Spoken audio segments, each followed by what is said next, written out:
Дали европската перспектива е само една илузија или можеби е шанса за младите кои што сакаат да градат своја кариера? И зошто младинските политики остануваат само на хартија и каде заглавува нивната примена? Македонија е држава која што и како има доста со што да се пофали кога зборуваме на темата млади.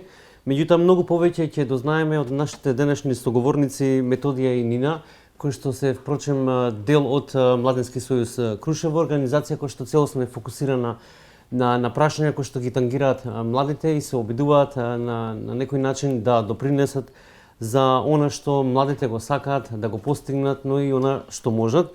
Младински сојуз од Крушево има долга традиција зад себе, особено во организирање на едни од најсуштинските теми кои што се целосно фокусирани на млади. Методија, ќе почнеме со вас. Ти благодарам, Сунаи. Значи, убаво не представи, убаво не најави. Ние сме организација која што е водена од повозрасни, меѓутоа е фокусирана на млади луѓе. Согласно нашиот закон за младинско учество, се делат организациите на младински организации, каде што во 2/3 од управниот одбор се младите луѓе, и организации за млади, каде што повеќе во управниот одбор доминираат луѓето над 29 години, што е случај во Младински сојуз. Организацијата постои од 1999 година, значи скоро 27 години сега во јули. Така да точно посветени сме на младите, на едукацијата, европската иднина и интеграцијата во сите тие евроатлански структури. Дали, многу ти е добро прашањето, дали младите се едуцираат за тука да градат своја иднина и кариера и да го европеизираме нашето општество, или па на некој начин се подготвуваат за да си одат. Програмата, например, Erasmus Plus на Европска Унија, која што е една многу добра програма и има дадено една палета на можности на младите луѓе, не само од нашата земја, од регионот, туку и од цела Европа, да го истражат континентот и не само континентот, да го истражат целиот свет, да стекнат нови знаења и да можат тие да ги применат во општествата, затоа што младите луѓе треба да, едукацијата на младите луѓе треба да ја гледаме во инвестиција во едно општество, така да кога тие луѓе инвестираме во нив, им даваме можност да се едуцираат, да појдат да видат каде негде на друго место некој поинаку настапува и тоа да се обидеме да го примениме тука, тогаш тие за неколку години би биле носители на одлуки и ние ќе имаме подобри политики во општеството. Применливи. Меѓутоа, многу често се случува да тие млади луѓе ќе одат, ќе видат како негде на друго место, не само во Западна Европа, туку и низ целиот свет, се спроведуваат некакви политики и кога ќе дојдат тука, ако тоа им е неприменливо, ако ние не им дадеме доволно простор да тоа што го виделе таму, го стекнале како знаење, да може да го имплементираат тука, прво доаѓа до разочарување кај нив, а потоа и доаѓа до мотивација за минување. Така да мислам дека тие младински активисти, младински лидери кои што инвестираат во себе, а и програмите на Европска Унија интегрираат во нив, треба да бидат препознаени од нашето општество, од донесителите на одлуки и интегрирани во нашиот систем, како би го подготвиле нашето општество за понатаму за една, да кажам, поперспективна иднина. Меѓутоа, Нина ја имате во вашата организација.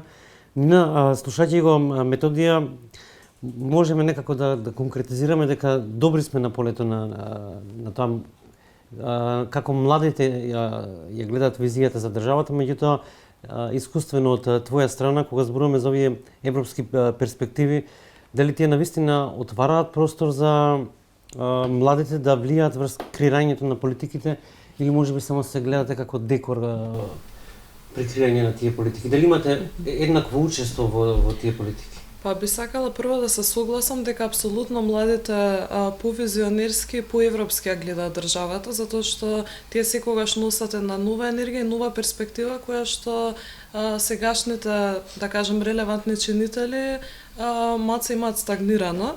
Меѓутоа, вака поставениот процесот на евроинтеграција, би кажала дека самиот по себе не доволно ги вклучува младите, меѓутоа тука не ја гледам вината во европската перспектива и во европските институции, туку повеќе ја гледам во домашните институции кои што ги предводат овие процеси, затоа што од една страна тие кои што ги предводат процесите постојано тврдат дека нашата држава нема доволно капацитети, дека нема доволно човечки капитал, дека нема доволно експертиза за одредени работи, меѓутоа од друга страна пак постојано се градат капацитети меѓу младите и како што каже Методија, апсолутно особено нашиот регион, меѓутоа Македонија располага со сериозни младински капацитети, односно млади лидери кои што се подготвени да станат дел од тие процеси и би се надоврзала дека апсолутно треба да бидат и препознаени од државата, меѓутоа и вклучени.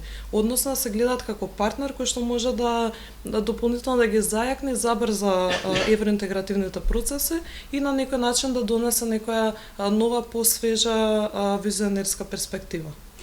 Методија токму на следното прашање веќе Нина ми одговори на што сакам да го поставам како прашање.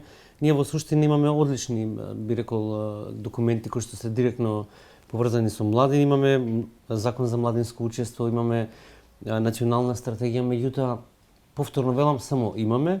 Од ваша перспектива, дали тој систем во Македонија свесно ги оттурнува младите од вистинското носење на одлуки кои што можат да допринесат за сите нас и дали она што повозрасните го нарекуваат младинска апатија всушност е само одбранбен механизам и бојкот од страна на младите, кога веќе ќе го имаме целовиот контекст за кој зборува и Нина.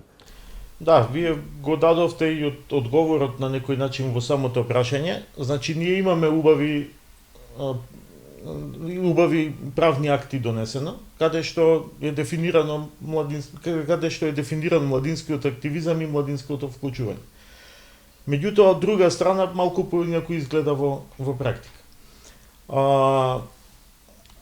Не би рекол дека се работи за некој свесен заговор, дека некој свесно повлекува некакви потези за да ги оттурни младите од активното вклучување. Едноставно, тромоста на системот и немањето на политичка волја за нивно вклучување ја прави моменталната ситуација. Пример ќе земам, ние имаме одлична, можеби, младинска стратегија, меѓутоа каскаме кај имплементациониот план, а посебно кај буџетот, затоа што младинската стратегија без добар имплементационен план, а посебно без буџет обезбеден од сите институции кои што би требало да работат на имплементација на младинската стратегија, тоа е само уште еден документ што ќе го ставиме негде на полица и ќе кажеме да, направено и тоа. Меѓутоа никој не се вратил назад и да измери. Еве, ние имаме од 2005 година наваму младинска стратегија која што се обновува, мислам дека на секои 4 години. Никој не измерил во колкав процент е имплементирана таа младинска стратегија. Колку била претходната успешна. Туку тоа се става негде на страна, ајде почнуваме од ново, креираме нова стратегија и не гледаме што од претходната се исполнило и не се исполнило и колку таа била успешна. Вака поставените работи едноставно предизвикуваат една одбранбена реакција кај младите кои што не сакаат повеќе да бидат декор, да седат на масата или да ги полнат салите негде на некоја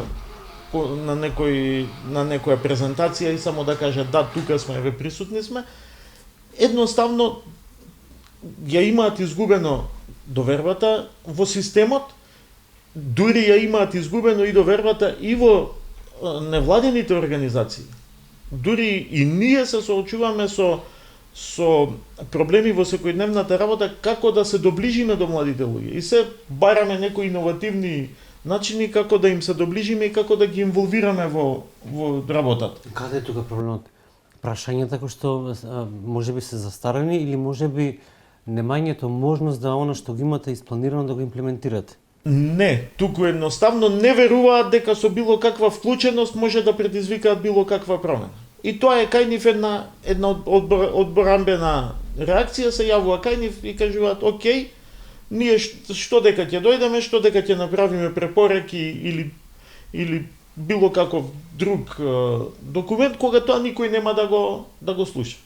Или што дека вие конкретно во последно време работиме на еден проект каде што сакаме да направиме една пилот алатка во 3 општини со вештачка интелигенција да можат општините да споделат нивни податоци, да ја наполниме со доволно информации таа алатка за вештачка интелигенција, меѓутоа младите да можат лесно да дојдат до податоци што им се ними потребни, што нивната општина работи конкретно за млади луѓе или било кои податоци да ги добијат што треба да бидат јавно достапни од општината. И тие викаат, па што дека тоа ќе го направите, општината нема да споделува документи, нема да споделува податоци, таа алатка нема да работи и не веруваат дека тоа би можело да биде еден чекор за нешто да направиме корисно што ќе им го дадеме на користење на сите 81 мислам дека општина се во државава да го користат и да можат да направат една алатка за информирање на граѓаните, корисна алатка за информирање на сите граѓани, не само на младите луѓе. Нина, ако е ваква состојбата како што зборува Методија, дека не веруваат младите, би се согласил затоа што имало ситуации кога јас сум работел со невладините организации кога одредени документи кои што се ги подготвувале завршиле во ФИОК. Меѓутоа навистина ли еве од денешна перспектива не веруваат повеќе ниту во невладиниот сектор ниту во системот кој што меѓу другото е клучниот кој што треба да ги имплементира одредени политики кои што ќе бидат истражувани, анализирани и на некој начин сервирани за да се подобри и младинското учество и младинското информирање, бидејќи ако младиот човек па и не е информиран за одредени политики, како да ги искористи тие бенефити, може би навистина ќе дојдеме до таа ситуација за која што зборува и Методија. Да, би сакала да се согласам дека младите за жал се помалку и помалку имаат доверба во системот. Зошто? Затоа што сметаат дека прво системот не е нивни, а второ системот не е отворен за нив. Односно, сите процеси се случуваат без нив, без тие да бидат на масата, сите одлуки се носат без тие да бидат прашани, консултирани и слично. И кога ова веќе трае повеќе години, едноставно младите се велат нели на класичната младенска апатија, не дека тие не сакаат да се вклучат, туку едноставно не гледаат поента. Како што каже Методија, едноставно кога младиот човек ќе види дека сите напори кои што ќе ги направи за нешто да се промени или за да го каже својот глас, за да биде гласа не ехо во својот град, во својата општина, и кога ќе види дека сето тоа не функционира и дека неговиот глас не стигнува онаму каде што треба или стигнува и едноставно не се зема предвид, тој се вели нема зошто да се веќе да се грижам и да вклучувам напори кога едноставно не сум релевантен човек. И затоа младите се повеќе и повеќе едноставно не веруваат во механизмите, а зошто не веруваат? Затоа што во поголемиот дел од општини механизмите не ни постојат. Законот за младинско учество апсолутно предвидува одредена рамка на механизми кои што треба да постојат и да ги гарантира секоја, зборам сега за локалното учество, секоја општина, а веќе на националното ниво е сосема поинакво. Меѓутоа, од сите тие механизми, како што се локалните младински совети, младинските центри, стратегии, буџет кој што е предвиден, апсолутно многу се ретки општините кои што прават некакви напори. Сега, дури каде што се прават напори, тоа целиот процес трае многу долго и одзема многу капацитети за општината и затоа општините велат дека и онака имаме премногу работа, премалку ресурси и не ни треба уште една обврска плюс, односно побитно да се фокусираме на другите работи. И затоа дури кога разговараме со нив велиме дека потребни се механизми за младинско учество за да ги ангажирате младите, дури во помалите места каде што едва и 100 млади се останати, сакаат да се вклучате ги на било каков начин. И тие велат, веќе има механизми за инфраструктура за младите и велат, ние им направивме патишта, им направивме училиште и такви работи, сето тоа е во ред, меѓутоа мислам дека тоа ниво како држава веќе го имаме сосема постигнато и надминато, што значи дека треба да одиме веќе чекор понапред и да ги вклучиме младите на многу посуштествен начин.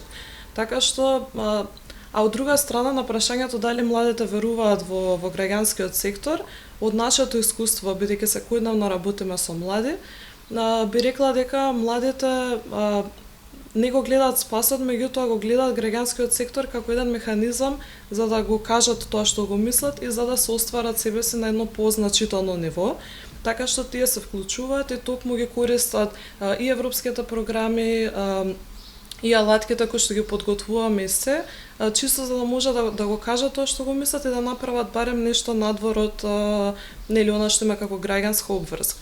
Така што генерално моето мислење за младинското учество на локално ниво е дека апсолутно треба да се зголемат напорите и од општините, меѓутоа и онаму каде што има напори и интерес од страна на општините да се активираат и младите. Бидејќи многу е лесно нели да се стави прстот кон институциите, да се каже дека тие немаат отвореност и немаат интерес, меѓутоа треба некогаш да бидеме самокритични и да кажеме дека и младите треба повеќе да си го побараат своето место, затоа што никој нема да им го даде туку така. Добро, меѓутоа кога се опрашање младите и нивната желба за да влезат во тој процес, веднаш доаѓа на состојба каде што има млади кои што не сакат да бидат поврзани со партиска политика, можеби заради тоа, бидејќи се чисто фокусирани кон тоа да допринесат во општеството, но не сакаат да бидат етикетирани, што можеби и тоа е една од причините. Методија ја начна Erasmus Plus програмата навистина е добра, ако ништо друго, барем за нетворкинг кој што може да се направи, да се искористи за понатаму на локално ниво, каква е состојбата, бидејќи имаме ние локални младински совети и таму имаме одредени процеси кои што ги одвраќаат младите да учествуваат заради принципот на кој што се прави изборот на млади кои што треба да бидат дел од тој совет. Можем да кажем слободно дека на некој начин се партизира, што е исто така лошо. Тоа младинско тело треба да навистина да биде вклучена таа таргет група која што ќе придонесе за ги познава во суштина прашањата на младите, проблемите и да најде начин и можеби тука системот е тој кој што треба да биде поактивен, не невладиниот сектор, кога ги мериме одговорностите. Сунај, според мене, значи, вака, креирањето на политики не е ексклузивитет само на политичките партии. Значи, може да учествуваат младите во креирање на политики на многу други начини. Ние, како граѓански организации, исто така учествуваме во креирањето на политики. Така да, ако некој или неформални групи, не само организираните млади во формални здруженија, како невладини организации може да учествуваат во креирање на политики. Туку и неформални групи исто така може да учествуваат во креирање на политики.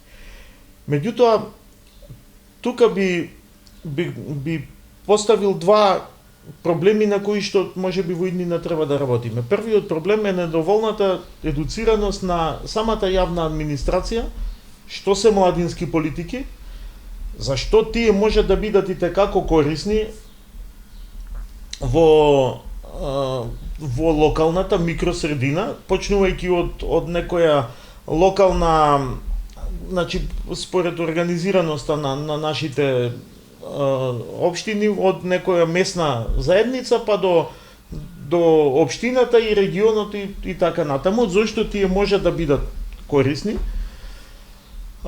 Не би рекол дека бенефитите од Erasmus Plus се така некакви, туку навистина се значителни и навистина младите кои што учествуваат низ тие активности се враќаат многу добро подготвени за да можат да учествуваат на локално ниво. Ма како кога не можат да бидат вклучени во тој? Сега, затоа викам дека можеби недоволната едуцираност како да ги вклучи и што тоа значи на локалната самоуправа. Например, ние добивме еднаш од еден градоначалник одговор дека што вие правите за младите луѓе, Епа ние правиме улици за да младите луѓе одат по тие улици. Тоа беше неговиот одговор. Значи тука фали недостаток на негова свесност за младински политики, вклучување на млади и така натаму. Некои општини сметаат дека со самото тоа што ќе испланираат во нивниот буџет пари за поддршка на локалниот фудбалски клуб, е тоа доволно што го направиле за млади и за младинско учество. Прво би зел недостаток на едуцираност, како проблем би го поставил. Второ, недостаток на свесност за сите и недостаток на информираност кај младите луѓе, кои алатки се им стојат на располагање, како тие можат да предложат нешто до локалниот совет и како можат да извршат притисок, јавен притисок на советниците, да тоа нешто биде земено барем во разгледување во советот и понатаму биде прифатено, можеби спроведено на дело. Значи, зборувам дека имаме недостаток и кај локалните авторитети и кај младите луѓе. Во Европа веќе се свесни дека многу мали средини, јас ќе го земам наше Крушево како пример, затоа што сите, почнувајќи од моја генерација па наваму, ретко кои млади луѓе ја гледаат својата иднина таму и многу луѓе мигриравме од таму, се иселивме. Сега, им се заканува на таквите млади места, на такви мали места им се заканува исчезнување. Европа направила цела стратегија која што се вика Europe Goes Local, како тие мали средини да ги направат атрактивни за жителите што се таму, како тие мали средини да ги слушнат потребите на локалните жители, не само на младите луѓе, туку на било кој од жителите и тие да бидат применети во практика. Што значи дека таму мојот глас или на младите гласот би бил слушнат повеќе и би биле превземени повеќе акции за да ги пресретнат потребите на граѓаните, отколку во некоја голема средина како Скопје, каде што ние не можеме доволно да бидеме гласни и да бидеме чуени од огромен систем, огромна јавна администрација. Значи тоа е мојата перспектива. Да, Нина може би...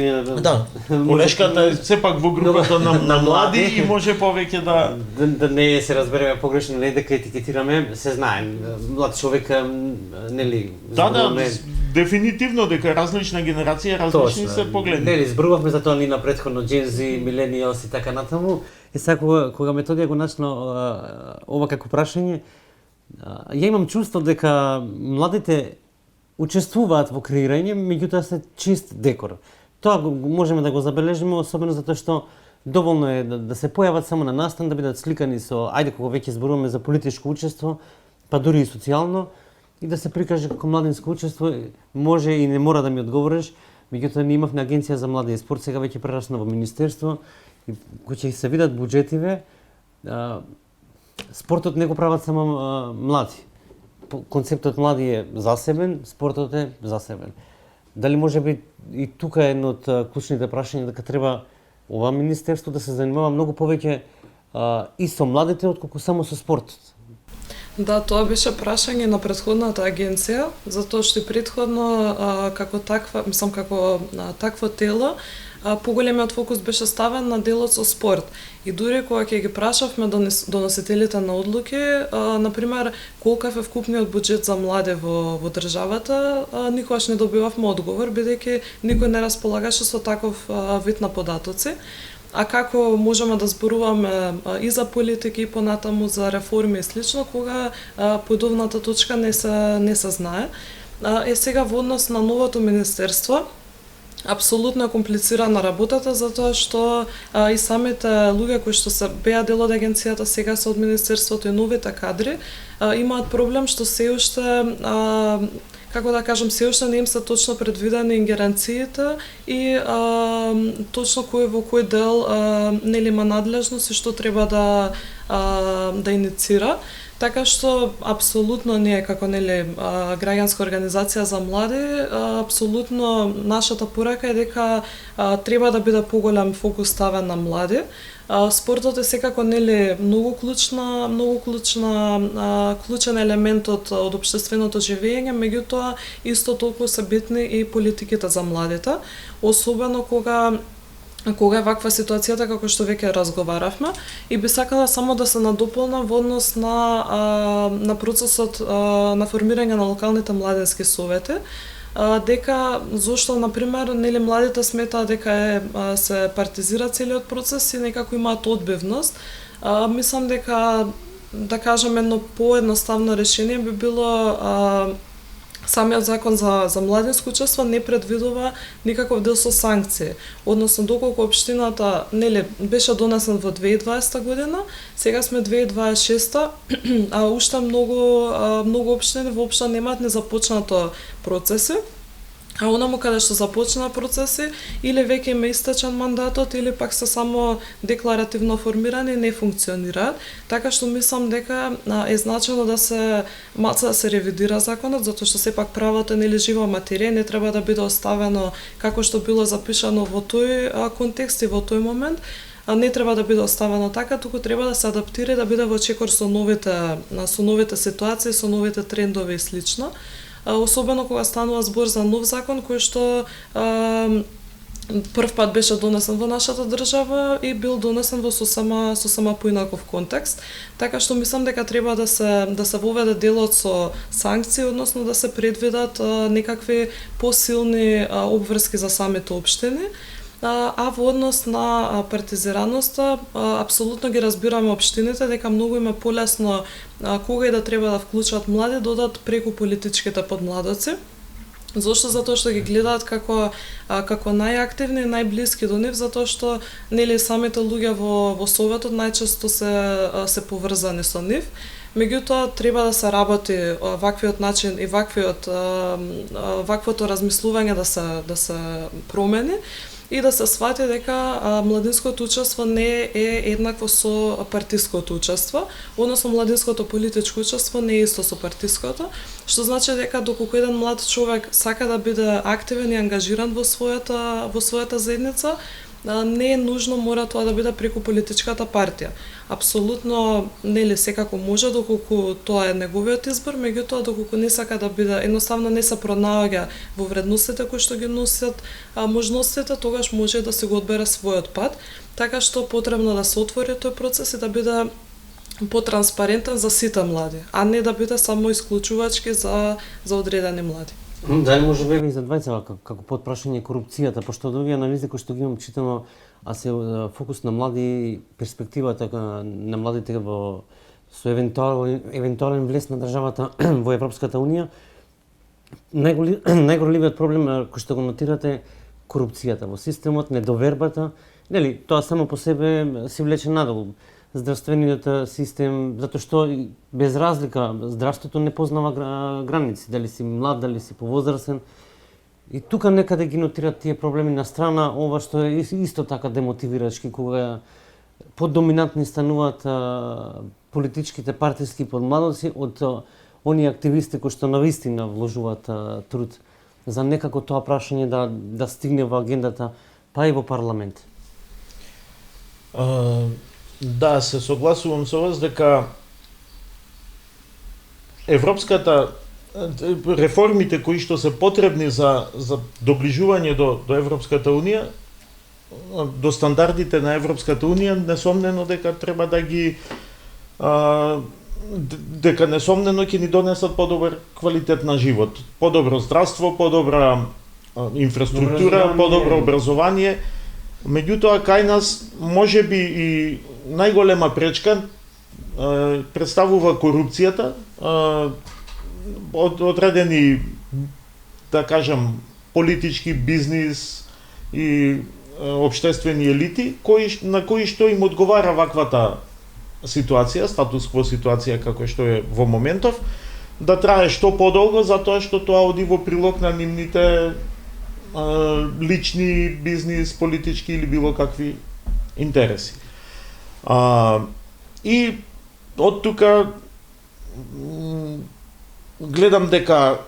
сметам дека борбата со таа борба за да го подобриме општеството како граѓани, а посебно како младите луѓе, треба што поголема нивна едуцираност, што значи тоа корупција, дека корупција значи и вработување преку партија, на тој начин партијата те корумпирала тебе за понатаму ти да гласаш за таа политичка партија, дека корупција значи и кафе за благодарност на некој во јавна администрација што ќе ми издаде потврда што мене ми следува како граѓанин на оваа држава, па да не зборувам за повисоките форми на корупција. Треба да ги едуцираме младите луѓе и да им дадеме можност тие да зборуваат јавно за корупцијата. Тоа е и обврска и за вас, новинарите, да ги прифаќате таквите приказни, таквите информации кои што би дошле од било кој граѓани и да ги извадите затоа што тоа е јавен интерес за кој што и вие работите. Да се зборува јавно и да видим да се трудиме таа корупција никогаш не можеме да ја искорениме, секаде постои, тоа да бидеме реални, меѓутоа тие ситни форми на корупција да отидат во минатото. После ковид пандемијата, како и сите општества во Европа, и кај нас се соочуваме со недостаток на работна сила и се помал е тој број на млади луѓе што од мене ме радува, што преку што гледаат вработување преку политичка партија, затоа што на сите фирми, организации и други субјекти им треба работна сила, така да лесно може да најдат вработување и можноста за уценување и на корупција на политичките партии им е донекаде намалена како механизам.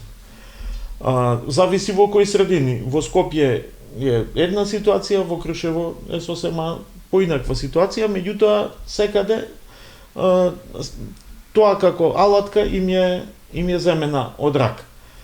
И имаме млади луѓе кои што се свесни и кои што отворено зборуваат кога некој државен функционер ќе паркира, еве на пример на Боемска улица автомобил и полицијата нема да реагира, се случува мобилизација се создава и револт, реално. Се создава револт, пријавуваат во полицијата, ви известуваат вас новинарите и доаѓа некој кој што ќе интервенира и тоа возило ќе го отстрани, ќе ги искористат како можност, ќе ги искористат како алатка и социјалните медиуми и тоа ќе добие Ма фрустрираме тоа кога ќе тргнеме од високите ешалони, функционерите кои што нема да ги почитуваат прописите, правилата, законите, за нив едноставно не важат. Тоа е перцепцијата на младите која ќе види како се однесува една личност која што е платена од буџетот на државата. Нина, ако се симнеме многу не толку високо, многу пониско, ако одиме да видиме каков е студентскиот стандард. Кога велам корупција, перцепцијата на младите, има и луѓе кои што се соочили со таа корупција, за да добијат легло, треба да најдат сега да звонат по 30 телефони, да стапат во контакт со некои, ајде да речем условно моќници, за да добијат легло. И може би тоа е еден од револтите кај младите, зашто ја напуштаат државата, па доаѓаме до ситуација методе која што е начина немањето на работна сила. Да не зборуваме за плати и останата работа. Да, нормално дека државата ќе вели дека нема работна сила, а паралелно не се инвестира во градење на капацитети на нова работна сила. Баш како што кажав и на почетокот, постојано во сите процеси кои што сме биле вклучени, сите велат дека нема со кого да се работи. Во институциите има неколку луѓе кои што се препознаени, сите знаеме дека на нив се обраќаме за да се спроведе некаква постапка и слично. И апсолутно сето тоа прави револт кај младите, затоа што од една страна тие чувствуваат подготвеност за да се борат со овие работи. Например, јас имавме корупцијата, веќе дури, како да кажам, не знам ни што да се каже на темата кога веќе се е кажано, нели? И сите постојано тоа го повторуваме и дека корупцијата го намалува стандардот на живење и така натаму, и ги тера младите да се оцелат и слично. Меѓутоа тоа е само еден компонент. Сепак за еден млад човек да одлучи дека сака да напушти се што има тука и да се замене некаде во странство, каде што нели ќе биде тугинец, странец, никогаш нема да биде прифатен како човекот таму и слично. Сепак мислам дека станува збор за едно многу покомплексно и системско прашање, односно младиот човек чувствува дека повеќе нема опции и дека нема доверба дека нешто ќе тргне на подобро или дека ќе се промени и затоа и одлучува да го направи тој чекор. Сега во однос на корупцијата, како што кажав, мислам дека барем за сега не гледаме едноставно и брзо решение, затоа што такво и нема. Треба да се работи и од горе надолу и од доле нагоре, односно да бидат вклучени и самите институции, представници на институциите, доносителите на одлуки, меѓутоа и самите граѓани, младите и така натаму, и да се работи на повеќе ниво и паралелно, затоа што не може од едната страна да имаме свесни граѓани за корупцијата, како што кажа и Методи, односно свесна генерација, што значи корупција, зошто е таа лоша и како дури мојот коруптивен акт понатаму пак ми се враќа мене негативно, има ефект врз мојот живот, или пак не може од друга страна да имаме свесни институции подготвени да се борат со самиот систем ако немаме свесни граѓани. Така што мислам дека за тоа треба да кажам целото општество и целиот систем да одлучи дека до тука е во ред, меѓутоа од сега па натаму треба да се сменат работите и кога таа идеална ситуација да кажам ќе се случи, дури тогаш може да зборуваме за подобрување на стандардот. Не знам што колку време ќе ни треба да зборуваме на овие теми. Убаво е да зборуваме, меѓутоа не велам дека вие сте тие кои што бидејќи вие не сте тие кои што на крај на денот одлучувате. Вие може да дадете еден куп вакви препораки, да им кажете луѓе повелете, еве не мора ни подпис бидејќи има и такви ситуации кога целата заслуга си ја бараат за себе и ќе им кажете во ред не мора да ме подпишувате, меѓутоа имплементирајте ги. Да. Во тој контекст што до сега го зборуваме Методија сега како па младите често сега ќе добиеме одговор од повозрасните, што име па нова младите само нешто бараат, ништо не предонесуваат, како да допринесат кога основниот чекор не можат да го направат. Еве ќе земам моќта на технологијата, дигитализацијата, ние се уште користиме ПП образци, сме нели зборуваме 21 век. Да, многу често не само институциите, туку и големите компании каскаат во воведувањето на тие технологии.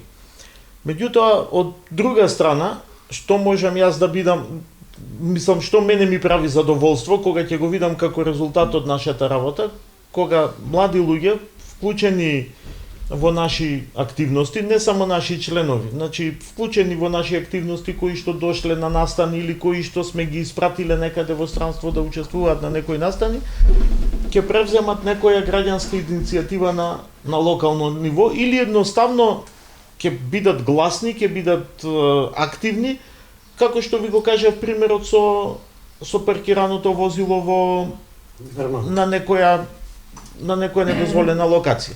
Или кога ќе забележат злоупотреба на функција, злоупотреба на јавни овластувања и за тоа гласно ќе зборуваат. Значи нас ни требаат едуцирани граѓани, мотивирани да зборуваат гласно за аномалиите на системот, со цел да предизвикаат реакција кај тоа не може да го направи само една организација, не може да го направи како што рече колешката, тоа е мултисекторски и мора да има паралелен пристап. Невладиниот сектор, можеби ќе се согласиме или не, да? Не може невладиниот сектор да промени мислата на младиот човек кој што постојано гледа вести со содржина каде што имаш функционер кој што направил тежок криминал, не одговарал, не завршил пред јавно обвинителство, не завршил пред суд. Имаме еден куп такви случаи и како сега ние постојано може да кажуваме проблемот е можеби кај младите. Како тој млад може да се мотивира кога ќе видени такви настани. Точно, тоа ги прави младите луѓе апатични, ги прави значи не е единствена мотивација економската ситуација за да мигрираат младите луѓе. Повеќе би рекол немањето на правда ги мотивира за да си одат. Баш тоа што го наведовте како пример,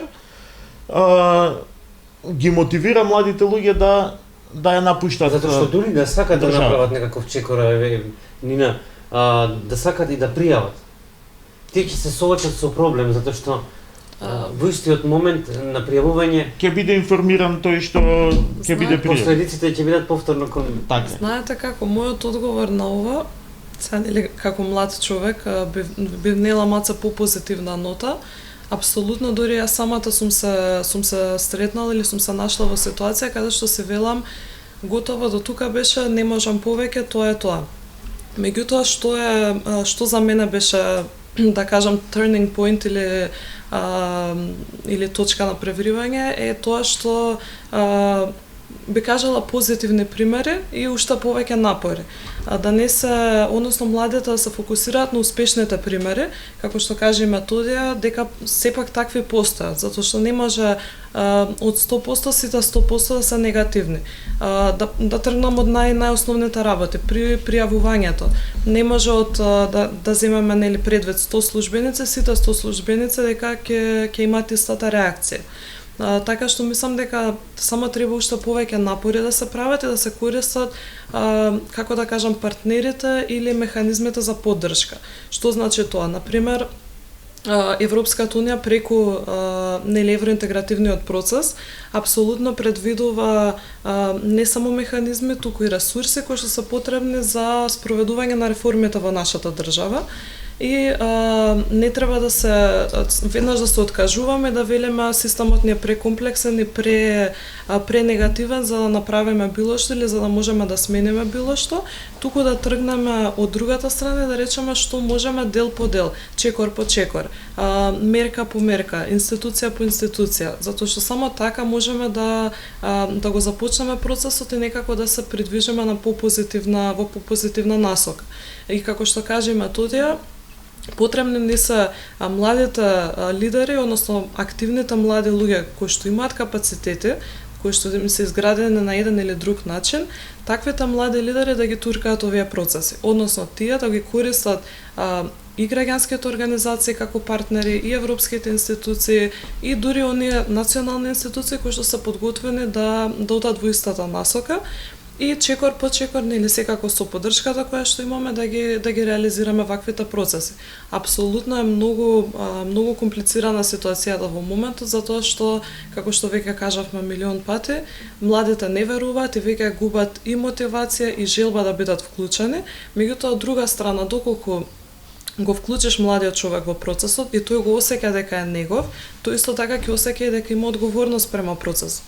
И затоа таа одговорност треба да се искористи, затоа што младите се генерација која што за жал, за среќа не носат товар. Што значи дека се уште немаат некои елементи кои што хипотеки. Да, кои што ги одвраќаат, да кажам, по зрелите политичари за да ги започнуваат ваквите процеси.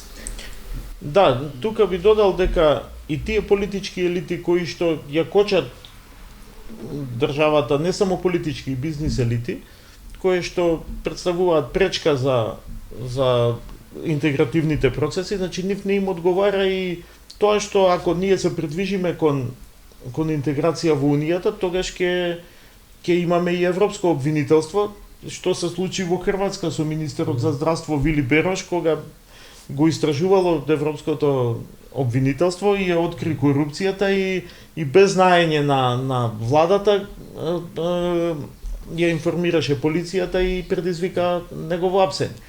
Да не заборавиме како се развиваше ситуацијата во Романија, кога од една високо корумпирана држава стигнаа до таа степен да сега извезуваат ноу-хау практики како се борат со корупцијата и европската обвинителка моментално е од Романија. Така да борбата против корупцијата никогаш не престанува. И треба да бидеме свесни како граѓани дека тоа ќе трае и не дека европските држави, дали старите членки на Унијата или па новопримените членки на Унијата веќе ја решиле корупцијата. Корупцијата е болест што постои и ќе постои, меѓутоа ние како граѓани треба да бидеме подготвени да Октопот или има учествува. испуштено своји пипци на секаде. Да, како што корумпираните политичари и службеници имаат испуштен октопот, така треба и граѓаните да делуваат како октопот и од сегде да ги ловат тие. Добро, поголема моќ имаат функционерите да се одбранат за разлика од некој обичен граѓанин кој што Не би рекол кога би се отворила тема во јавноста и кога би почнале сите да зборуваат и кој ќе се изврши притисок од јавноста, од медиумите, не би рекол дека така лесно може нешто да се забори. До оние реформи, судство, обвинителство, тие се клучната алка за да можеме да покажеме дека да му покажеме на младиот човек дека еве направил тежок криминал, одговара, а не да почне постапка предистражна, истражна постапка и на крај да заврши тоа со евентуално куќен притвор. Да, јас се согласувам со вас. Еве ние имаме во минативе неколку месеци, неколку афери кои што повеќе не се спомнуваат. Ете, бевме информирани дека 40 тони марихуана нелегално произведена. И се уште не знаеме како Никој повеќе не зборува, ја нема во јавноста таа тема. Продолжуваме понатаму. Значи, така да неефикасноста, односно корумпираното обвинителство и корумпираното судство, сите нас не прави како граѓани апатични, меѓутоа ретко кој од нас се охрабрува тоа или да го зборува или па да превземе било каква активност. Ајде бе луѓе да извршиме притисок на доносителите на одлуки, на парламентот пред се и да донесат да превземат мерки, да превземат чекори како да го подобриме. Не знам колку странска помош се има слеано во реформи во судството и во обвинителството и се е полоша и полоша ситуација. И во образованието имаме многу повеќе пари, меѓутоа можеби тоа е еден од клучниот елемент зашто имаме таков резултат во правосудниот систем. Дефинитивно дека лошото образование понатаму ни дава лоша рефлексија во сите сфери на општеството. Ајде кога веќе Нина начна да зборуваме за успешни примери, има еден куп успешни примери, ја лично ги познам. Меѓутоа еве за мене ја би издвоила тоа е вашата конференција. Има долга традиција. Ајде Нина или Методија се една. Зашто се работи? Јас би зборувам малку повеќе за историјата, како почнавме, а Нина би значи во тоа време уште јас бев млад. Конференцијата ја започнавме во 2003 година, веднаш после самитот на Европска Унија одржан во Солун во Република Грција, каде што се отвори јасна перспектива за земјите од југоисточна Европа, јасна европска перспектива, односно беше даден порака дека сите земји од југоисточна Европа ги очекуваат да бидат членки на Европска Унија. Во меѓувреме Словенија, Хрватска, Бугарија, Романија веќе стана членки на Европска Унија. Сите ние се уште разговараме на истите тие теми. Јас како еден ветеран на таа конференција ја чувствувам таа апатија дека по не знам кој пат ги отвараме истите теми кои што уште се соочуваме во регионот со истите проблеми. Истото тоа представува проблем за младите луѓе во секојдневното живење, меѓутоа представува како што ја зборувавме до пред малку корупцијата, пречка за интеграцијата на нашето општество во Европската Унија. Целта на конференцијата е не да зборуваме за Европската Унија како политичка или економска заедница, туку целта на конференцијата е да зборуваме за вредностите врз кои што се базира идејата за европско обединување. На тие 12 базични европски вредности околу кои се согласиле да ја формираат Европската Унија. Знаете како Методи имам чувство, бидејќи го знам голем дел од историјата. Да, сте биле вие ме потсеќа на Вудро Вилсон со тие 14 точки ако ви текнува пред Конгресот, нели формирањето на Лигата на народите. Така? Може би тој некој концепт е применет и кај вас, затоа што има сериозни соговорници кои што доаѓаат. Кога велам сериозни, не мислам само на председатели, имате вие и председатели на други држави. Да. И сериозни млади активисти кои што доаѓаат на таа конференција. Зашто треба да дојдат следните генерации кај вас? Доаѓале сериозни активисти кои што поднатаму станале носители на одлуки во нивните општества, од каде што доаѓаат, станале видни новинари, станале борци против корупцијата и така натаму, и кои што после тоа еднаш доаѓаат како учесници, па после тоа доаѓаат како представници на некое движење, на вршител на некоја функција или тоа што гордост е да се каже. Гордост трае 25 години, тие се 24-та ќе биде оваа година, и гордост е да се каже дека тоа функционира така. Се обидуваме да го одржиме како проект, се потешко и потешко, нели, со повлекувањето со организирањето на странската помош, повлекувањето на американските донатори од регионот, се соочуваме како сектор со недостаток на финансии. Како организации се трудиме да преживееме, меѓутоа кај нас тоа е, ние би го рекле, еден најпредставителен настан, најпредставителен проект, и му даваме секогаш приоритет и се обидуваме да го одржиме во живот. За оваа година, за минатата година што се случуваше, би сакал колешката повеќе да...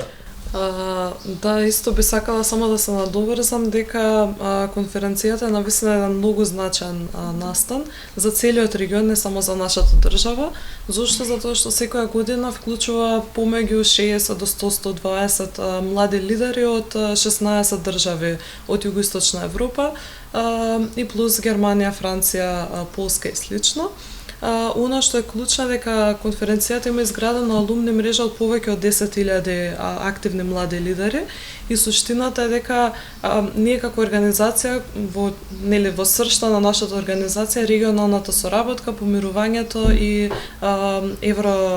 евроинтеграцијата на нашиот регион, и затоа сметаме дека токму преку ваквото организирање на младите луѓе и нудењето на една платформа за вмрежување и соработка може младите заедно да работат на механизми кои што понатаму нели би биле додадена вредност на самиот процес. Како што кажавме, на секоја година младите излегуваат со најразлични продукти од конференцијата, односно подготвуваме декларации, акциски планови и слично документи за застапување кои што содржат препораки за политики. Например, мислам дека во 2019 или 2018 таквиот документ беше презентиран во нашето собрание. Понатаму следната година беше презентиран пред председателот на нашата држава, така што апсолутно е еден функционален механизам кој што и како младите лидери кои што сакаат да земат учество треба да го искористат. Имаме датум кога може да се почне со аплицирање? Зборувам за тие кои што ќе бидат заинтересирани, стварно е убава можност да се земе учество, особено на млад човек да присуствува на таква конференција. Да, во средината на јуни ќе биде отворен повик за учество за сите кои што се заинтересирани, нели, да поднесат пријава за поддржано финансиски учество на конференцијата. А конференцијата се одржува последниот викенд од септември, веќе минативе 23 години. Јас сам да кажам дека за тие кои што ќе се заинтересираат, има еден дел мотивационо писмо и бара сериозно да се вложи вложување во тоа мотивационо. Мислам дека тоа ви е и предуслов за селекцијата. Да, и еден краток есеј да напишам. И краток есеј, навистина многу вложување во него, за да може да ви убеди. Благодарам. Сигурен сум дека постои уште многу нешто што не сме прашали, но ќе оставиме за некој нареден пат да поразговараме. Ви благодарам за соработката, ви благодарам што не посетивте, и ние си имаме постојана комуникација, се надевам дека ќе продолжи сигурно и понатаму. Ти благодарам и на тебе.